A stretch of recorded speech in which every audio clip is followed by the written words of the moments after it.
So good afternoon, everyone, and welcome to the Vale of Glamorgan Council Cabinet meeting of today, the 16th of February 2023. I'm Councillor Liz Burnett, and I'm chair of the meeting as the leader of the Vale of Glamorgan Council and cabinet member for performance and resources. May I remind everyone present that the meeting is being live streamed as well as recorded via the internet, and that this recording will be archived for future viewing. All participants should mute themselves when not speaking in order to avoid any background noise or feedback. If any participant wishes to speak, they should raise their hand, usually using the digital function, or else if you're visible on screen by raising your hand. And the chat function we will only use to highlight any technical issues or to attract the attention either of myself or the Democratic Services Officer. The agenda is mainly as is, but I've accepted one late item today, a reference from Democratic Services Committee, which I will deal with alongside agenda item 7, the timetable of meetings. So if I put that to one side, and we will start the agenda from agenda item 1, and the first one there is apologies for absence. I have one, and that's Councillor Margaret Wilkinson, who's unable to join us today. I can see everybody else's happy smiling faces, so that's the only apology we've got. Agenda item 2, minutes of the meeting held on the 2nd of February. I do have one slight amendment to make. It's interesting, it's related to this item on the agenda usually. If you look on the minutes where it's got C204 apology for absence and it's got C205 declaration of interest, actually in between that should be agreeing the minutes of the 19th of January, which we did at the time. So within the recommendation that we agree these minutes, it will be subject to that section being added into the minutes. So with the amendment in mind, can I take those as a true reflection of the minutes? I'll second those, Leader. Super. And everyone's happy to agree. Agenda item 3, do we have any declarations of interest today? I didn't think so, but just in case. No, we don't have any today. And next, we've got a couple of references. And the first reference, this is where I have various pieces of paper ahead of me. This is a reference from Corporate Performance and Resources Scrutiny Committee, which was actually held last night. So officers have worked very fast to process this. But in fact, this agenda item was at the end of a meeting that was over 4 hours long. So I don't know whether it's understandably that there were no comments from the committee to bring to Cabinet today. So we can note the discussion at scrutiny, which was mainly around the need for use of plain English and accessible language and format.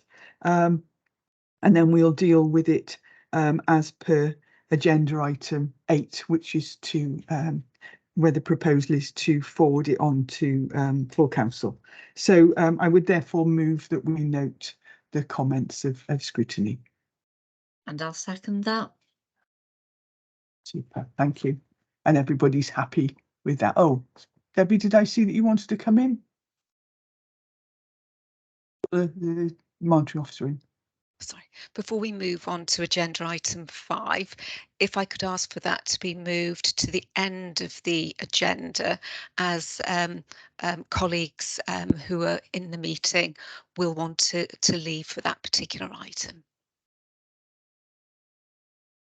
Thank you. I should have remembered that because we did that last night. So, but can people make sure that you remind me not that we need to cover it at the end of the agenda?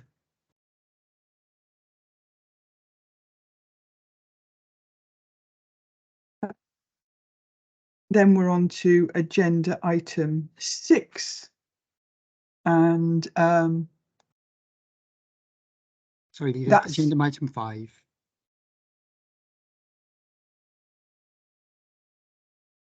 Agenda item 6 we're on. no, agenda item 5, Matt, we're taking to the end of the agenda. So Oh, that my apologies. it's all right, Matt. It's me normally that does that. So yeah, agenda item 5 is going to go to the end of the agenda so that officers can leave while that's being discussed. So we'll go on to agenda item 6, and that's the council tax unoccupied dwellings report.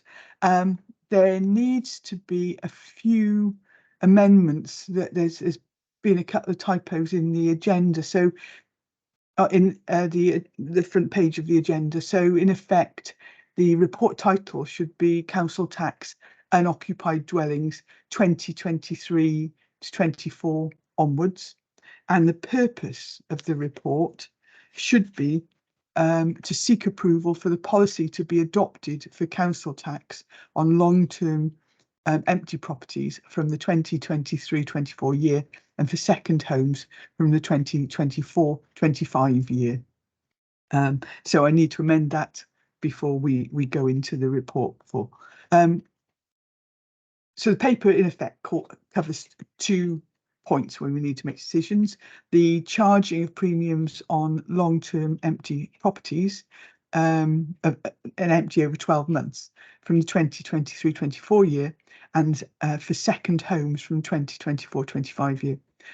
So we published a strategy to address empty homes, and that's way back in March 2020 in the previous administration.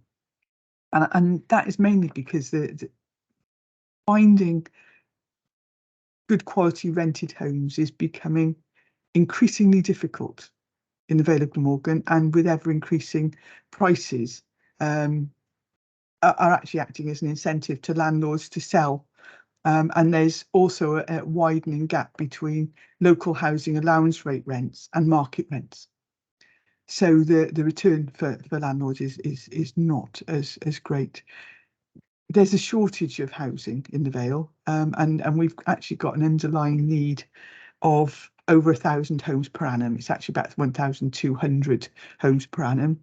And while there are financial benefits to council introducing premiums, which in part could contribute to the costs of greater engagement and enforcement work, I think we have to recognise that there are 528 long-term empty properties and 402 second homes in the Vale of Glamorgan, which is poses a difficult situation when we have so many people that actually need accommodation. Moreover, the large number of empty properties is a drain on the council's resources. We spend a lot of time dealing with complaints or undertaking emergency works under default, along with enforcement work by shared regulatory services. And I know, Councillor Wilson and I know only too well of a problem property within our own ward, which took years to solve. And while it's now been sold, it's still not occupied. So that is a good house that could come forward, but it's taken an awful lot of work for council officers. Previously, local authorities have been able to charge a premium up to 100%, but recent regulatory changes from Welsh Government have increased this to a potential 300%. The council has consulted on charging premiums and that was from 5th of December last year to 6th of January this year for both empty properties and second homes. and the council consulted on a 0%, 100, 200 or 300% premium. 385 responses were received, and they're included in the report. Around 56% were in favour of not charging premiums. However, just over 40% were in favour of charging a premium at some level. A variety of comments were received. For example, that owners use less services, using properties for work commitments, caring for elderly, disabled relatives, and affordability.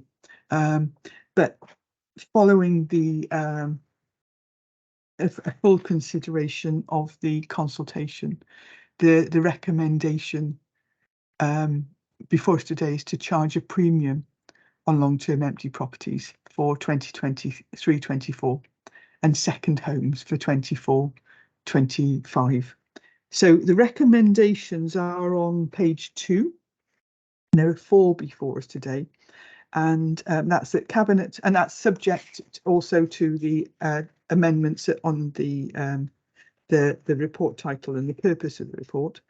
That Cabinet approves and recommends to Council for approval that the following council tax premiums are levied, and that's a 100% council tax premium is levied in 2023-24 in respect of long-term empty properties, a 150% premium in 2024-25 and a 200% premium in 2025-26, and that a 100% council tax premium is levied in 2024-25 in respect of second homes. Secondly, that Cabinet approves and recommends to Council that delegated authority be given to the Head of Finance to implement the changes and notify the owners of all affected properties. The Cabinet approves and recommends to Council that delegated authority be given to the Head of Finance to determine applications for an exception under the regulations as set out in paragraph 5.5. And that one was just to recoup on that. It allows limited exceptions where the premium would not apply, with exceptions including properties being marketed for sale or let, annexes and seasonal properties where year-round occupation is prohibited. So that allows some exceptions. And finally, that Cabinet approves and recommends to Council that the Chief Executive and Leader review these premiums in future years and bring changes to Cabinet and Council for approval as appropriate. I would move. And I'll second those. Thank you. And Mark, you had your hand up. Thank you very much. Thank you very much, Leader. I think this is a really good report, and I think what we're trying to do here as a Cabinet is trying to nudge people to think about their property portfolio, which is why we got these staggered increases on their empty homes in particular. And as the Leader rightly pointed out, they are a drain on our resources and our time. As the Leader rightly pointed out, I myself, since 2004, have been focusing on one particular property. I'm delighted that property is now sold, but as Councillor Burnett said, it's still not occupied. So really, we want these properties occupied. And as rightly also said, we got huge amounts of people on the waiting list. The more houses available, the less impact it will have on the waiting list. So clearly, we need to do this and encourage people. I'll also urge members, if you've got empty properties in your area, if you can try and find out why they're empty, without making it too obvious, and especially if they're not well kept, then please inquire, please use our enforcement service, and we could, and I'm sure we could help and support any member who's got those particular issues, because we want those houses to be occupied and of beneficial use for the future residents of the Vale Glamorgan. So thank you. Super. So I'll just need to mention that if we approve this today, this then will go to Council, and although it doesn't specifically say, that will be on the 6th of March for final approval. So Bronwyn seconded, everyone else is happy with that. So that's super. You can move on. So agenda item 7. And so, as I said, I have a late item, which has come, it's a reference from Democratic Services Committee on the 13th of February. So that was earlier this week as well, which I'd like to consider in advance of that.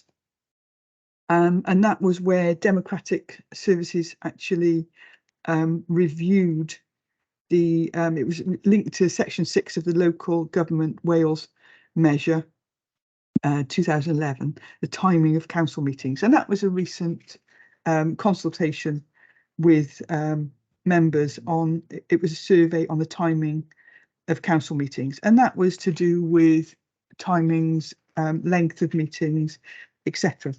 An interesting consultation. An interesting discussion at that meeting. So question 8 actually covered the possibility of varying or rotating the start time of meetings. And the vast majority, 82%, didn't actually feel that rotating the time would be advantageous. But I think in some ways you sort of, you tend to have your arrangements, and if sometimes it's morning and sometimes it's evening and sometimes it's on a Tuesday and sometimes it's on a Thursday, then it could be that it equally disadvantages everybody who has other commitments. Discussion on question 13, which was about whether or not we should have hybrid or remote meetings. And again, the majority felt that hybrid meetings were preferred. And, you know, there were people that said, you know, that everybody should be in the chamber. But if some people only literally have, you know, half a dozen meetings to attend a year, that might be easier than people that are attending dozens of meetings and juggling maybe caring commitments or something at the same time. So the committee felt that.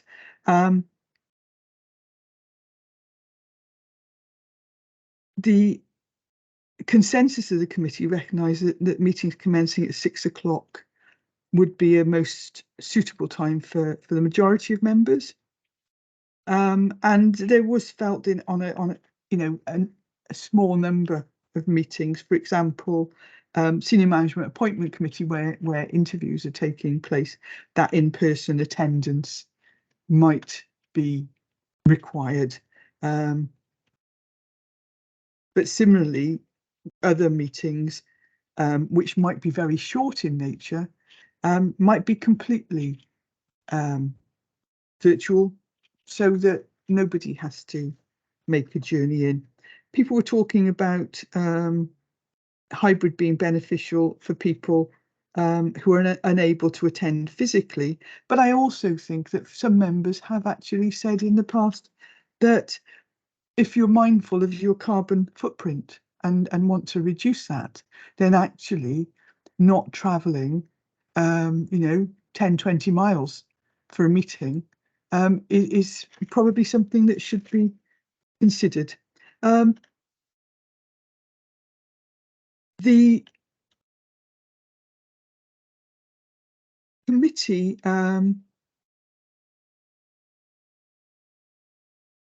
resolved that the Cabinet be advised of the contents of the survey which we have before us, and said interesting outcomes. They recommended the current existing arrangements for the cycle or timetable of meetings and times remain unchanged because they felt it fitted everyone. The length of time for training for members be no more than 2 hours in duration. And I think a lot of people recognise that actually a maximum of an hour is about the most you can really engage and concentrate. So 2 hours is probably about the maximum for a training meeting where you're trying to take a lot of information in. No single time length for a meeting would be recommended. It being accepted that would be the prerogative of the chair of a committee. And I think that's something that we probably need to keep under review. I mean, I know that an awful lot of us have attended 2 meetings this week that approach 5 hours. And I think that to remain engaged in the content of the discussions for 5 hours is a challenge and could affect the effectiveness of those discussions at times. So I think that we probably need to keep looking at that. Having regard to responses to question 13, where appropriate, all council meetings be undertaken on a hybrid basis, be recommended to the forthcoming review of the multi-locations policy. And that all members of the council be informed of the reasons when council committee meeting dates and times change. Well, I think we do that now, don't we, anyway, because we normally would say to people why there's a change, you know, the chair's request or whatever. And then secondly, that report and appendices be forwarded to scrutiny committee chairs and vice chairs group for their information and consideration. I assume that's happening. So I think that that's fine. I think we've taken that on board. So I think I would move that we note the reference from Democratic Services Committee of the 13th of February. Ruba, actually, I can see Ruba and Mark, you both wanted to come in on this. Yeah, thanks, Liz. Oh, excuse me. Really only to comment on you know, having hybrid meetings, and it's important, you know, the availability of hybrid meetings, you know, has a huge effect on access for people who have many different responsibilities, you know, whether they're caring responsibilities or actually because they live quite far away from the civic and they need to, you know, but they can still access meetings. And you know, of all the challenges and horrors of COVID, I think one of the big benefits has been that we have, you know, as institutions, as public bodies, we have focused our minds on providing access digitally, which, you know, which is a huge step forward. And you know, I know that, you know, many members would not be able to have been councillors had it not been for the fact that we have remote meetings. So it's a really important equalities issue for me that you know, we do go moving forward, that, you know, hybrid is the norm. Thank you, Chair. Yes, I totally concur with that. And recently I actually spoke at a Welsh Government seminar on diversity and democracy and also civility in public life, and it was evident there that I don't think that we would be one of only 2 gender balanced councils if we didn't have access to virtual meetings. There are too many barriers for people who are juggling very full lives, and so no, I think that you're very correct on that one. Mark, you've got your hand up. Yeah, just I'll also like to reiterate what Ruba has also said, because I think we've been very lucky in the Vale Glamorgan in the sense of we've always had a very good demographic in terms of councillors. I think partly it's because we have a lot of evening meetings, to be honest, where we have a lot more maximum participation of people from different age groups. And I think that does help lots of people, especially if they are working members, if they're working full time and they still can go to meetings in the evening. I think that's interesting that the results also bear that out again. I'm not that surprised, because I think if you look at the makeup, that would represent that. I also think, though, that the idea of training for 2 hours maximum is a good one. And I always like the sessions where there's a bit of interactivity going on with different kinds of new software around where people can give a bit of feedback on various questions. I think that's a welcome. I think one thing I would like to perhaps look at, perhaps with hybrid meetings going forward, and it's probably not in our powers at the moment, it's something that we could look at perhaps in the future, is to look at some sort of more interactive software whereby we could do this, you know, even not necessarily voting necessarily, but even just discussing points to look at that, or even looking at certain groups that you could do using Teams, that you can have groups, subgroups and whatever, and it works really well. So perhaps maybe that's something we could look at in the future, but obviously not for now. But I do think that's where we should be going. But thank you. Thank you. I think that the IT gremlins in the Civic seem to be getting me at the moment. So I'm hoping that I'll stay. If there is a problem, I will join on my phone.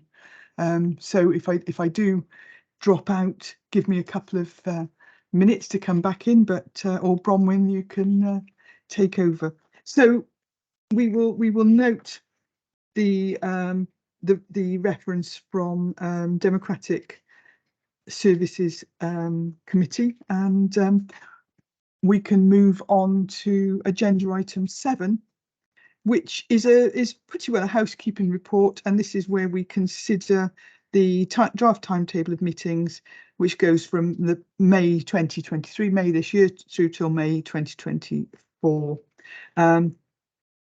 The timetable for meetings is attached to the report, and I think that, you know, the reason why I linked it into the late item was that the feedback from Democratic Services Committee was that they felt that this timetable was fine for their needs and accessibility, and the fact that people can join virtually should they wish.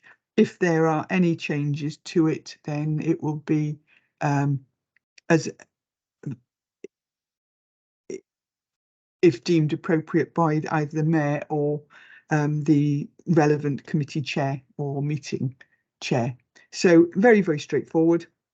The timetable of meetings, that's a recommendation for us, is that the timetable of meetings for May 2023-24 as set out in Appendix A to the report be approved, subject to any future changes and arrangements for meetings deemed appropriate by the mayor of the council or the relevant committee or meeting chair.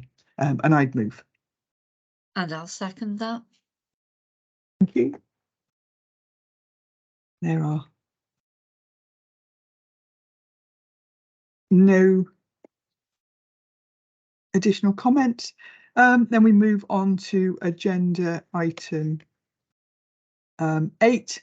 And as I said earlier, we had the reference from Scrutiny Committee, where that was agenda item. I've got that, where they just noted the report. This is what happens when you move things around on an agenda. And so therefore before us to the purpose of the report is to enable Cabinet to consider the revised draft annual delivery plan 2023-24 post consultation. So this has been out to consultation over the last few months, really. The report sets out, put these. Sorry. Yeah, the report sets out how the draft annual delivery plan for 2023-24, which is attached to Appendix A, has been developed. The outcome of the consultation and the subsequent changes to the plan. The Council's 4 wellbeing objectives provide the framework for the annual delivery plan, 2023-24, and you can find those at paragraph 1.2, and that's the 4 of them are to work with and for our communities, to support learning, employment and sustainable economic growth, to support people at home and in their community, and to respect, enhance and enjoy our environment. The plan lays out the activities that we'll be undertaking this year to deliver those objectives. And it also differs slightly in that it details 3 critical challenges, which will be the key focus for the organisation in this year, in 23-24. And these, because I think when we were developing the plan, we recognised that we were in very challenging times, and there were specific things that we needed also to always be mindful of. And so these are the cost of living, Project Zero, the need to get to zero carbon, and organisational resilience. So do we have the right staff in the right place, working in the right buildings, in the right facilities? The commitments within the annual delivery plan will be reflected in annual service plans, together with a suite of performance measures which will detail how different council services will contribute to delivery of our 4 wellbeing objectives. So we'll publish our wellbeing objectives at the start of the financial year, and that allows us to meet our statutory obligations. Our corporate plan wellbeing objectives and associated commitments for 2023-24, as outlined in the plan, will be reflected in service plans. So in effect, if we look in terms of how it flows, we've got our overarching corporate plan. This is our annual delivery plan, and then coming forward into various scrutiny committees will be the service plans for 2023-24, and that is where we get to the level of detail in terms of what happens where to make this delivery plan work. So works commenced on service plans, and they're going to be presented in March to the relevant scrutiny committees. I mean, I know that cabinet members will currently be working with their teams to sign off those service plans. I know that I have. Appendix B, I wanted to draw attention to Appendix B. That's the consultation responses, and actually it makes really interesting reading of all the different conversations, different committees, different groups of people within the communities, of what the comments were in relation to the plan, and what action has been taken as a result of those comments. And it's actually quite interesting to see that, you know, on occasions it can be that wording has been added or amended, you know, as simple as that. But it can be that, you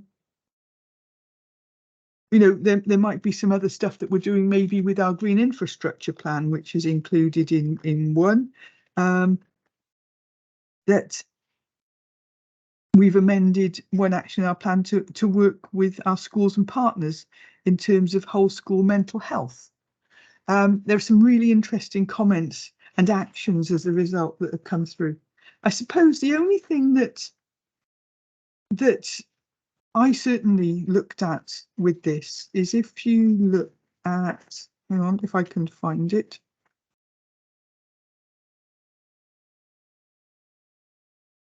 That's right, there's the responses to the online survey. And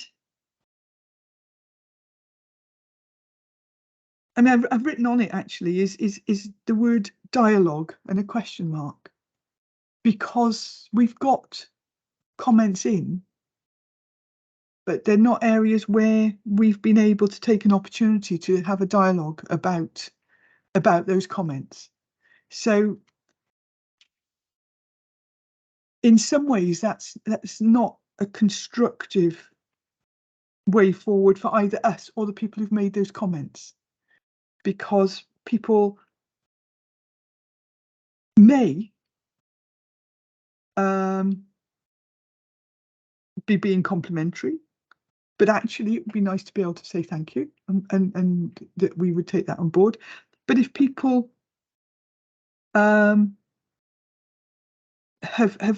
taken the time to make a comment where they're not 100% happy about the report, I think for future we probably have to work to find a way to be able to respond to those, either to provide clarification or to find a way to build those in to our work.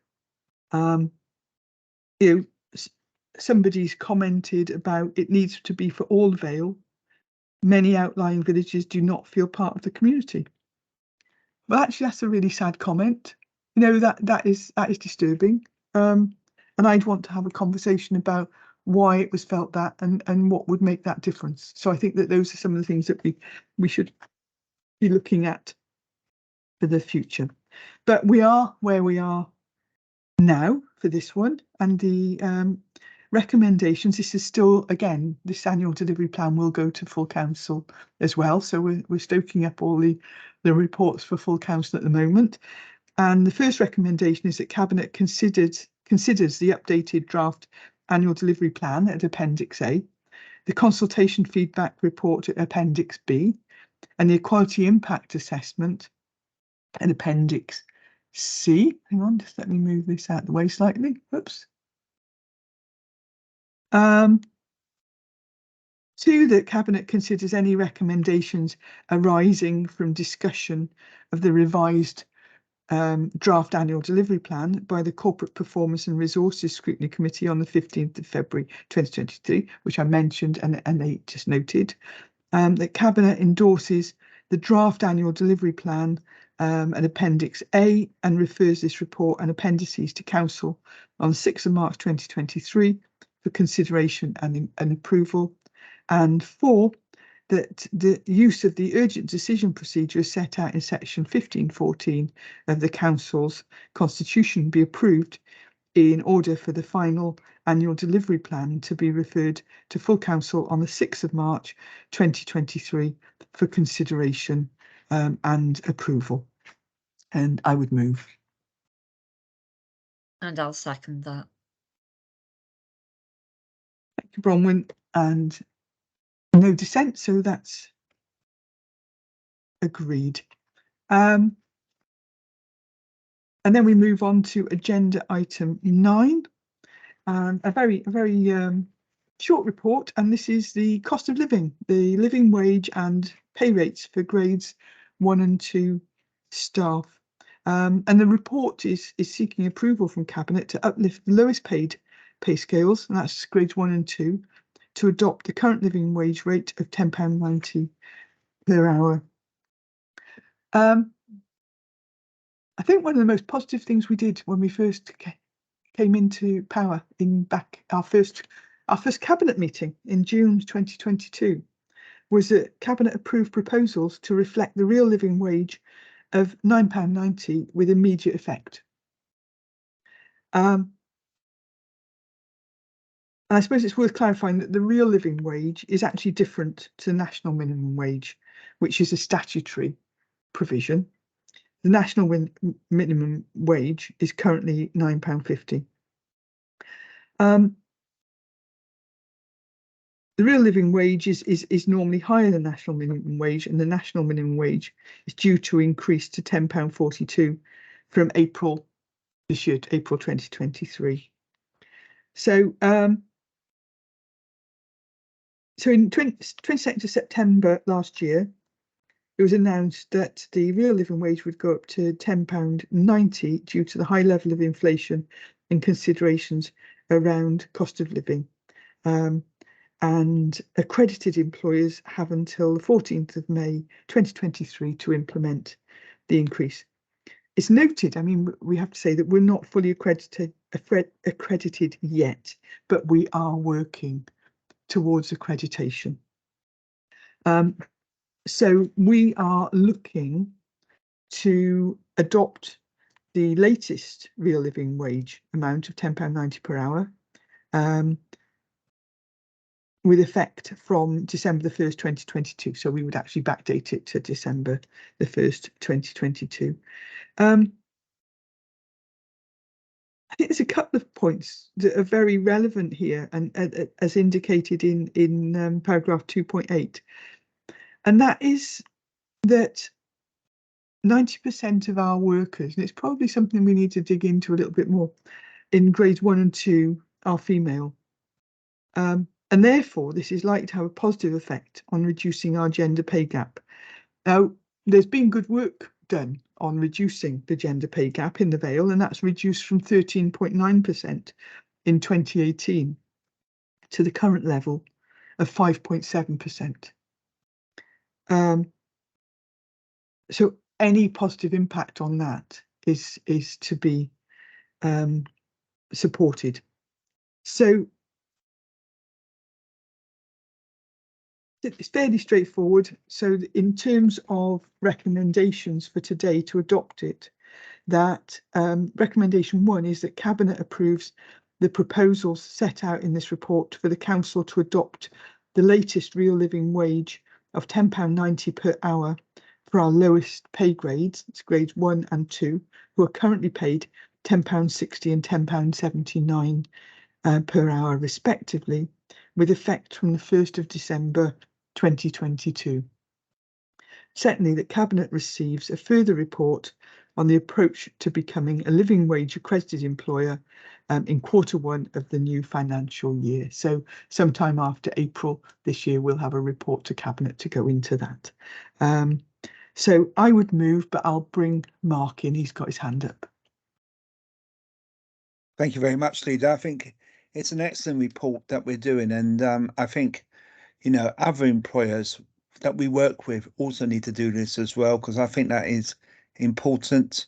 Often the lowest paid often don't have the provisions that we offer our office workers, which is a pension scheme and things like that, and they really matter to people who are low paid as well. So, you know, and I know it's very difficult for some people that is spend a lot of their money on you know, on expenditure on food and everything else and heating, and we know how hard it is at the moment. But also people, you know, it's important that we also, as a good employer, we offer things like pensions as well. So by offering this, hopefully more people will take up pensions and not opt out of it. And equally though, that we also we send a signal to other employers in the Vale Glamorgan to follow us on this journey as well. So thank you. And do I take it therefore, Mark, that you're seconding the Yes, I'm happy recommendation? to second this as well. Thank you. Super, thank you. And everybody's smiling, so that's agreed. So I can take a back seat now and hand over to the Cabinet Member for Community Engagement, Equalities and Regulatory Services, that's Ruba, with for the Annual Equality Monitoring Report 2021-22.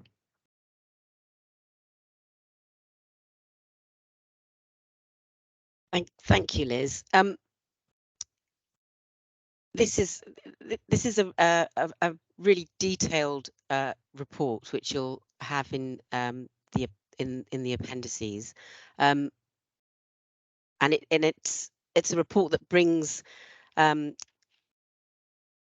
the Council's attention the progress against our equality objectives, which are in our strategic equality plan for 2020 to 24. You know, it's against those objectives, but also about all our activities that you know, we're engaged with to improve the lives of people living and working in the Vale. Just by way of background, the Equality Act includes public sector equality duty, and there are specific duties in Wales for public authorities.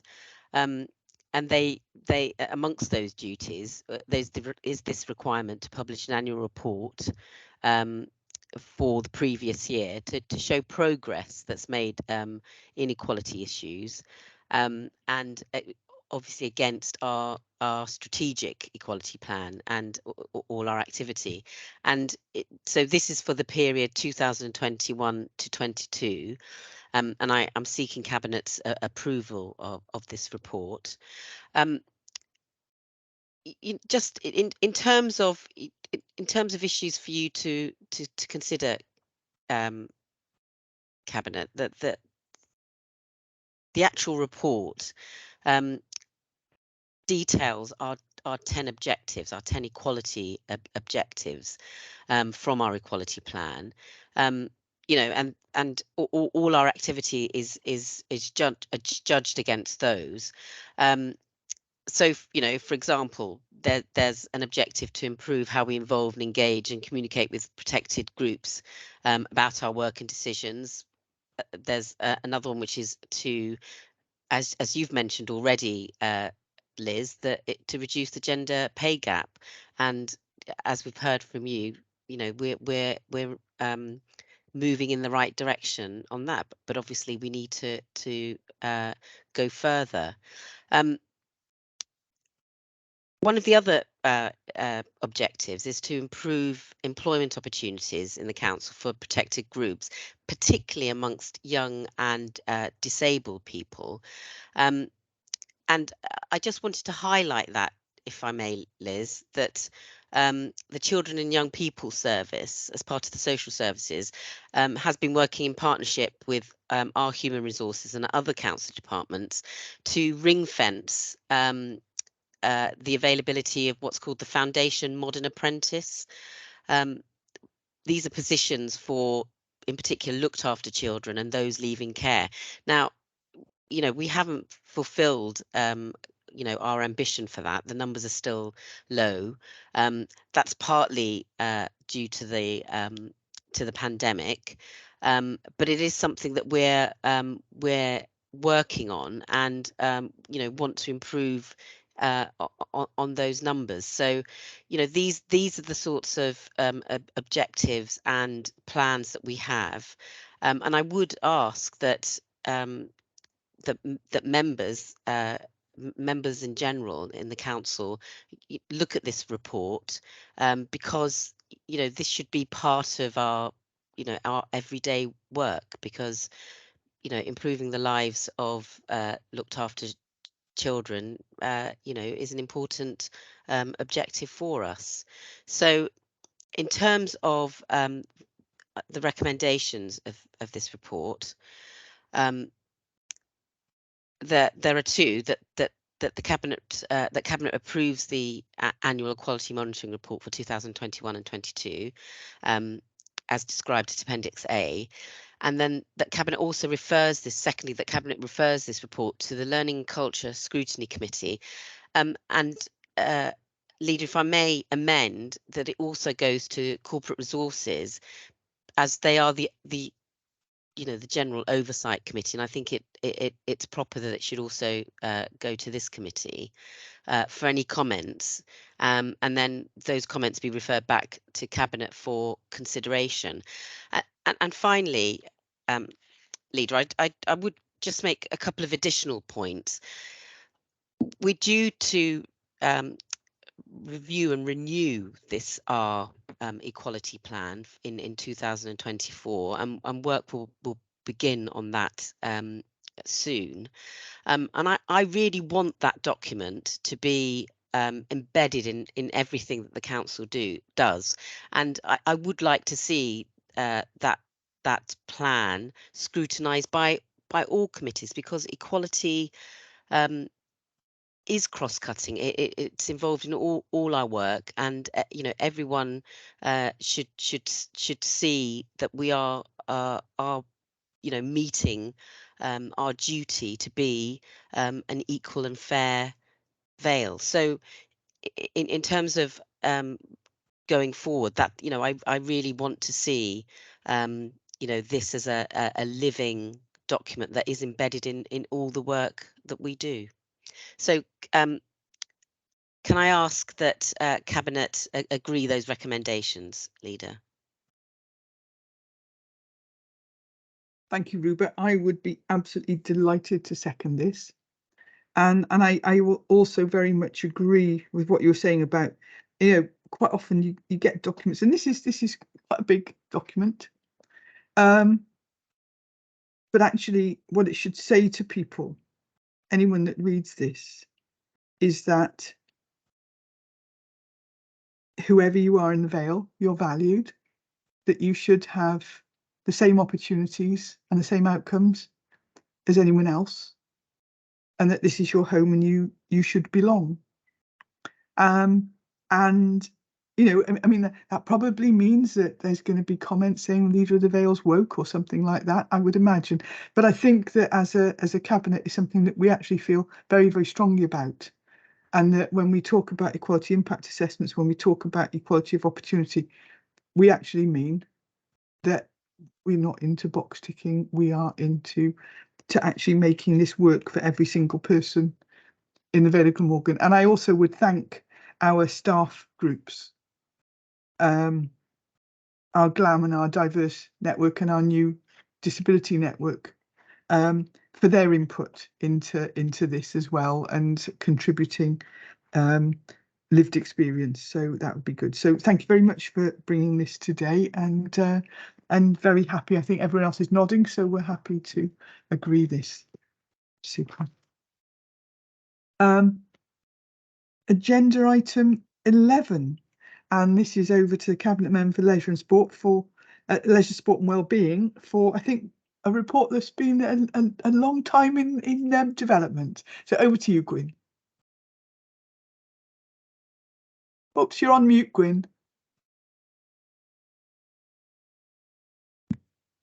There we are. This is to seek approval for the Cardiff and Vale University Health Board to progress the proposed health hub at Penarth Leisure Centre. This inquiry was first made and came to Cabinet back in 2015. So 8 years on, we have finally had another report to bring to Cabinet. A formal request has now been received from the Cardiff and Vale University Health Board for permission to progress the health hub at Penarth Leisure Centre. That will provide a new health centre for Penarth, with the opportunity to link to healthy lifestyle opportunities offered in the leisure centre. The request follows a previous report that granted, in principle, support for this scheme. The Health Board has also explored other potential sites for this new facility, but feel the availability of the land at the leisure centre and the ability to develop a working partnership with the leisure centre to improve the health of the population makes it a logical choice. The proposed new building will share an entrance with the leisure centre, but will have separate reception areas and waiting zones. The car park will also be expanded as part of the scheme.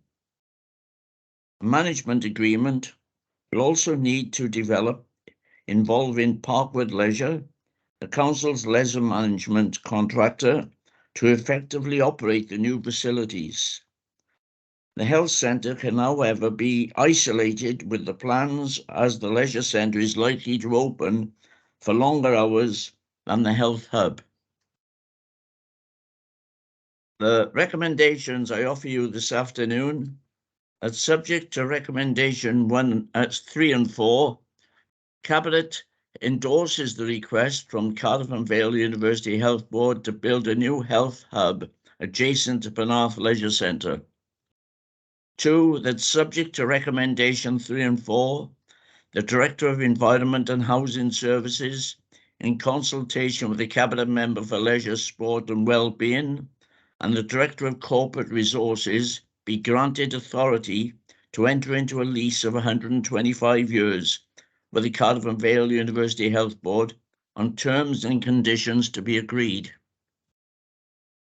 3, that the authority is delegated to the Monitoring Office, Head of Legal and Democratic Services, to advertise the proposed disposals in accordance with Section 1232A of the Local Government Act 1972, in accordance with the Playing Fields Community Involvement in Disposal Decisions Wales Regulations 2015.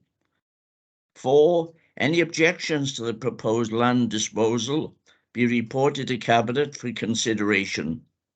Should no objections be raised, the matter proceed in line with the recommendations 1, 2, 5 and 6.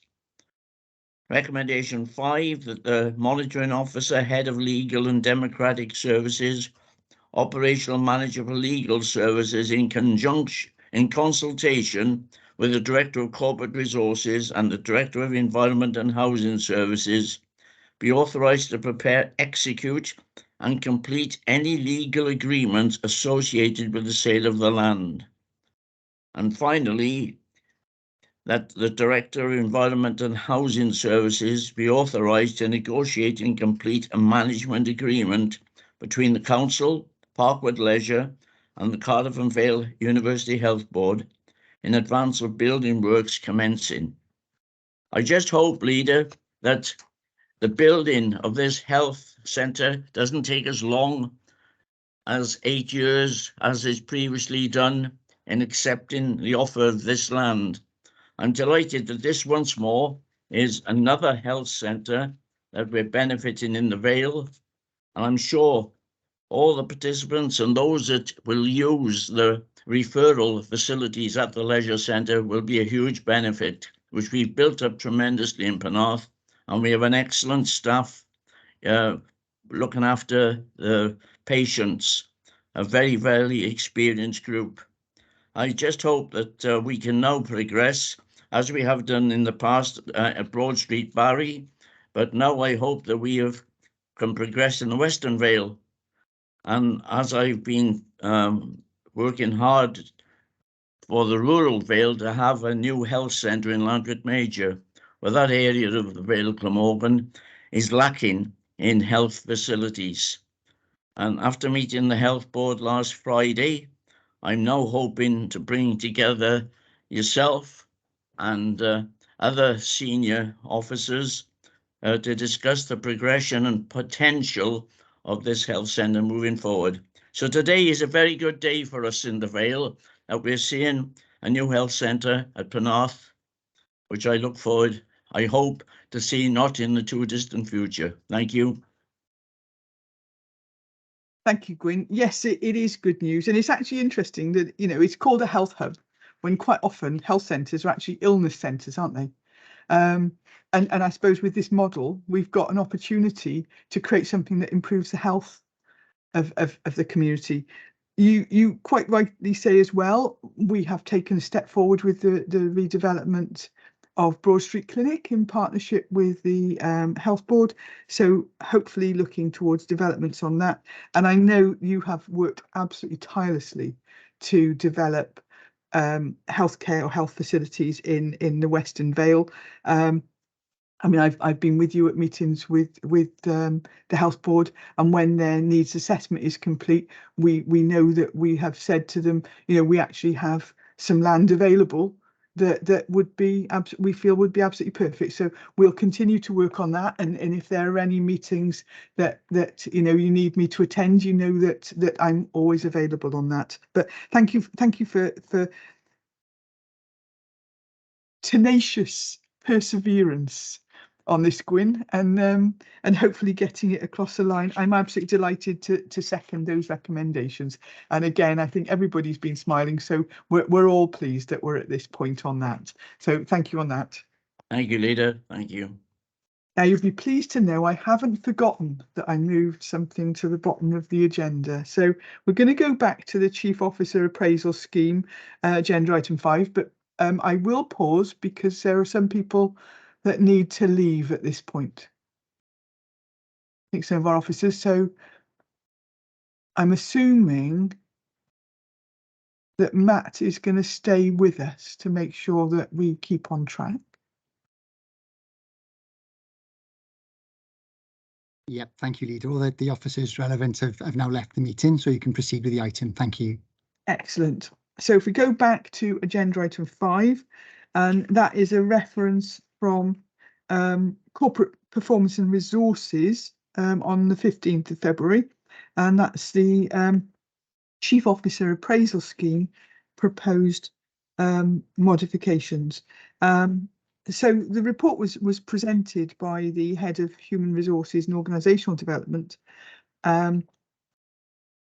who presented it before she actually left the meeting.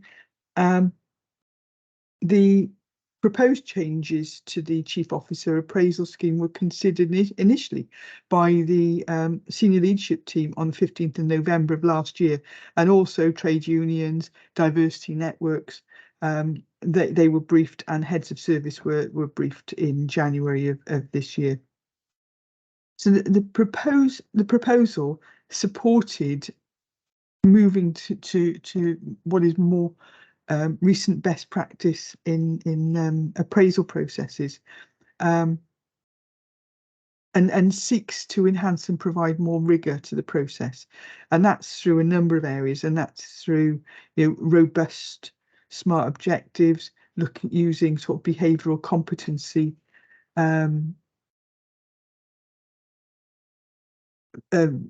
assessments, the increased frequency from an annual review to quarterly reviews, because I think we've probably all been in appraisal processes where sort of you have a conversation once a year and then everybody forgets it for the rest of the year. So having an ongoing quarterly review is good.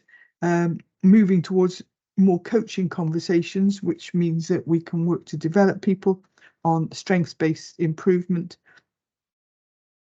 Ensuring that the feedback from peer review, and what jargon says is 360-degree feedback, but that basically means taking the views of everybody on board, which could even include people who you manage as well as people around you, and actually using scales to measure performance, which actually look at what you do, but also about how you do it in terms of assessment. And I'm sure Eddie would probably have a view on this as we go forward as our cabinet expert on this.